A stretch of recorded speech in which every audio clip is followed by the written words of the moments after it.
ဟာမင်းမပေါ်လာတယ်ကျင်းတာပဲကွာဘာဖြစ်နေရတော့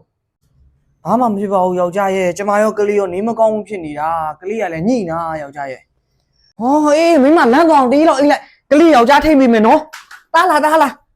အေးမင်းမအိတ်နေနော်ကလေးဖြည်းဖြည်းချော့ပေးလိုက်မယ်ဟာကွာရှုတ်ခတ်နာပဲမိုက်ပုံနဲ့နေနေရတယ်လို့ပဲငါနဲလာဘယ်နဲ့ထိုင်ရမှာလို့ယောက်ျားရှစ်ခုမှရောက်တာလားကျမနေမကောင်းလို့တော့ကလေးလေးကူးထိန်ပေးပါဦးတာမင်းတို့ကညီးနေတာဟိငါအပြင်ထွက်ပြီးငွေရှာတဲ့လူကမညီးရဘူးကွာငါလည်းနားမရစေအောင်ဟာပင်မလည်းကြားတယ်ဂိမ်းလေးတစ်ပွဲတော့ဆော့လိုက်အောင်ဟတ်တော့